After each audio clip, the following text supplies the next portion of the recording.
Platformers have been seeing a major boom in the indie scene recently. Whether it's the rise of the Wario-like genre with games like Pizza Tower and Anton Blast, the different types of Mega Man type games, specifically leaning towards the Mega Man X side of the spectrum, even the abundance of 3D platformers that keep the mascot platformer genre alive. A more recent example is a charming little platformer known as Penny's Big Breakaway. Developed by Evening Star of Sonic Mania fame, Penny's Big Breakaway is a momentum-based platformer about Penny, an aspiring performer who collects a magical string that transforms her yo-yo. Said yo-yo humiliates the Emperor during the Royal Gala auditions, causing Penny to become a wanted fugitive. I have played this game and I must say I actually really like it. The mechanics are very unique, most of the level design is very creative, and the Tony Hawk score system makes pulling off the moves very fun and very speedrunner friendly. Now, it's not a perfect game, some of the ideas do fall flat, and today's topic, the bosses are incredibly hit or miss, which is why today I'm going to rank them. Before we get to the ranking, I would like to state some things before ranking. First off, I am going to dive into some heavy spoiler territory.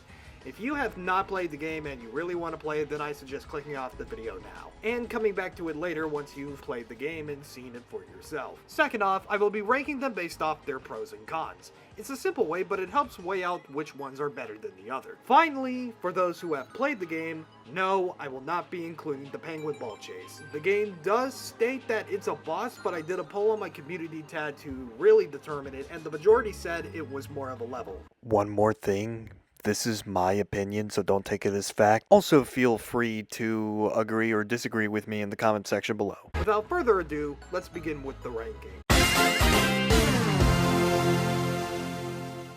And the worst boss in the game is the Biguin. I'm gonna call him that because the boss theme refers to it as a Biguin, so there you go. That aside, what makes this boss so bad? Basically, you have to wait for a string of attacks, then he'll do a bounce and you'll need to rush over to get a magnet.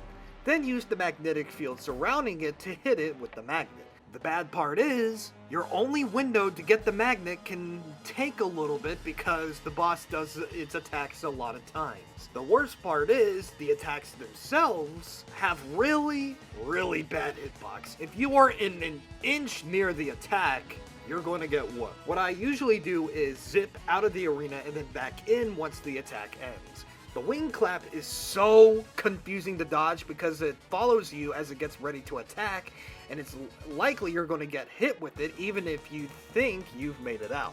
The peck spin is absolutely the worst.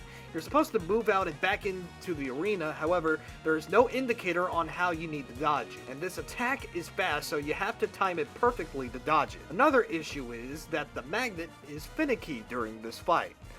It doesn't automatically get pulled upon entering the magnetic field. You gotta jump and then swing your yo-yo to get into the field. The only redeeming factor of this boss is the music. It truly matches the size and scale of the boss, and that's pretty much it. Overall, this is the worst boss in the game with a finicky magnet and a really even more finicky hitbox. You happy? Made me dance like your little puppet? Huh? Alright, so you know those Shadow Mario levels that are in a lot of the mainline Mario games? This is basically Puppet Penny in a nutshell. The coin gimmick being the main selling point of this boss, where it provides more incentive to grab the coins and prevent the race from becoming simplistic and boring. Where it fails is that it's still boring. Puppet Penny is slow and you can get further than her when you have the ability to zip past different obstacles. Even when you realize you need to get the coins, it's easy to get more coins because they hand them to you like they're nothing. I suppose to balance it out, the game takes you closer to Puppet Penny when you have to be reset. But it's not like you can just continue zipping and getting farther away from the opponent. Taboo is more interesting than the puppet herself because there's actually a build-up to her character, plus she has a connection to the game's main antagonist as they were both performers together. Not related to the fight itself, but interesting and related to the boss itself. Overall, a laughably easy boss race that tries to make it interesting, however, it falls flat on its face.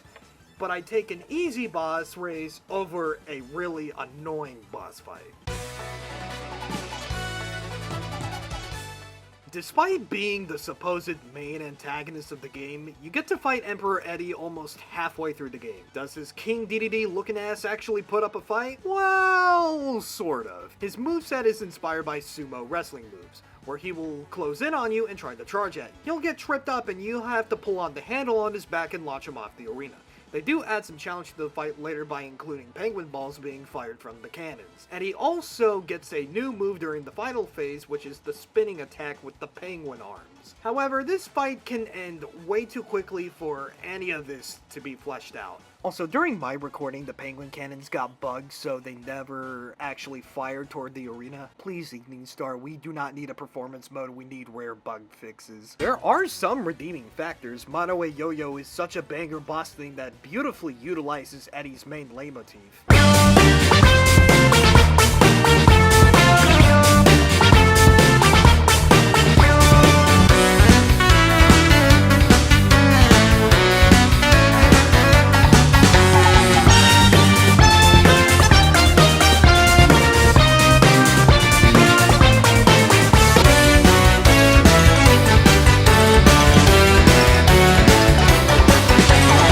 Overall, this boss seems to be interesting, but it's gone too soon from how quickly the fight can end. Must make sure that you do not appear here again. Bailiff, whack his pee-pee. I'ma be real, if the thumbnail isn't anything to go by, I really love the character of Judge Rufus. He's like the judge guy from the Angry Birds movie if he didn't suck. I really like him from a story perspective. He's less of a villain and more of an antagonist. He might be dedicated to upholding the law, but he's actually fair about it. He doesn't judge Penny out of malice, but out of what he and others have witnessed. Penny did do some of the crimes he charges her for, and it's only when he realizes Yo-Yo is sentient is when he sees she's not as guilty as he initially thought. He also raises good points about Yo-Yo being unpredictable and potentially causing a danger for others. Although he is a great character, what about as a boss fight? The main goal is to hop on book platforms to steal his gavel to get rid of the weights for the scales of justice to literally weigh in your favor. That is a hilarious and clever utilization of using heavy items like the mallet or the burger to break heavier objects. Judge Rufus's main attack is to use lightning that follows him, so you have to get the gavel and use it while dodging other attacks. In the last phase, he will unleash a giant thundering shockwave you will need to jump over to dodge. All of this sounds great, but there are a few problems. The first one is that pretty much that's all Rufus does for his attacks. All he does is tell me I need to love myself now and strike lightning. Sure, it gets progressively more difficult to avoid attacks, but he is essentially a one-trick pony. Imagine that in later phases he summons penguins serving as bailiffs to impede your progress. The second problem is, just like Eddie, the fight ends too quickly. Once you know how to dodge the attacks, you can end the fight in no time. Maybe an extra phase could help with the longevity of the fight. To conclude, Judge Rufus is actually not a bad boss fight, but it needed something more to elevate him to a good boss. Perhaps even a great one depending on how you look at it. However, there is another late game boss that does his job better. Also, why did he try to crush the yo-yo, although he just said beforehand he'll snip his string? Is he stupid? DDD, that's the name you should know! DDD, he's the king of the show! Now, this rematch against Eddie is a massive improvement.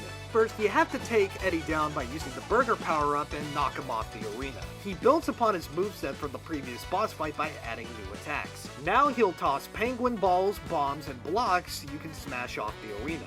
You can launch the bombs to Eddie to stun him, and on the third hit, Eddie subverts all expectations by catching your yo-yo, and you have to clear a QTE sequence to launch him off the arena. My only issue with this rematch is that, like the first Eddie fight, it ends too quickly. Once you finish him off, Eddie and Taboo end their divorce arc and create the second phase. You will need to get the pepper power up and ride a trail made of the penguin enemies. You will also need to avoid penguin balls bouncing on the trail as well. At the end, you will need to take Judge Rufus's whirling wafer to fly to the top of the crown. Once you do, you have to unscrew the screw on the crown, and you're done. I like how this isn't even a fight and it's more of a spectacle. You basically become the final piece to complete the show as well. You brought these two legendary performers back together, and now you need to complete their new act. It serves as a well-made and nice conclusion to the game. However, my big issue with this section is that the Pepper Wheels controls are very weird during this section. It actually controls well during the main game, so I don't know why it feels awkward here. Overall, a decent final boss that improves upon the previous Eddie fight and gives us one amazing finale, even if it has some bumps on the way. I think it's funny how this fight begins because she's the one you cut in line at the beginning of the game. Then you inadvertently make it up to her by fixing her ship the whole fight. Jokes aside, this is actually a surprisingly fun fight on replay. Basically, you gotta use your yo-yo wheel to get across the ocean using boost hoops. Once you get to Sheila's ship, you gotta stun her by hitting her with her own yo-yo. Then you gotta put the screws on her ship back to fix it. As you get later into the fight, you gotta avoid her yo-yo while trying to get to her ship. A fun concept on paper, and actually fun in execution. Boosting to get her ship is exhilarating and feels like you're playing a chase sequence, especially when she attacks while trying to reach her later on. As you climb up the ship, you will get less room to dodge later on, making it harder for you to dodge her attacks. My big problem with this fight, and the reason why I hated this fight on my first playthrough, is that the yo-yo wheel can be finicky at times. To conclude, the bout against Sailor Sheila is an exciting first impression of the bosses of the game. It even gets better with our final spot on the list. Here we have where the bosses peak in this game with my favorite aerobics exercise 8-ball man, Mr. Q. I swear his design is just so bizarre and I love it. He is absolutely a standout character in this game. His gimmick is actually really creative as you gotta knock him out after playing a bit of Pong and shoot all of his heads into the holes. You basically just play pool with his head, which is another hilarious and clever test of a mechanic from earlier levels. This time it's the golfing mechanic, except I feel that it's better utilized here than in the levels. I say that because it ricochets like what an actual pool table would, and getting the ball in the hole is so much more efficient because there's like a visual cue on where your ball's gonna land. Not only that, but he actually has a new attack in the final phase, being he just spins around. He also has harder versions of his attacks, which can throw you off if you're not careful. This is more of a nitpick, but the only issue I have is that healing items go away too quickly after completing the phase. Other than that, Mr. Q is an excellent boss fight and what I consider the best boss fight in the whole game. Now that's the list. That's it. Good night everyone, go home. I have another video coming soon, so stay tuned for that.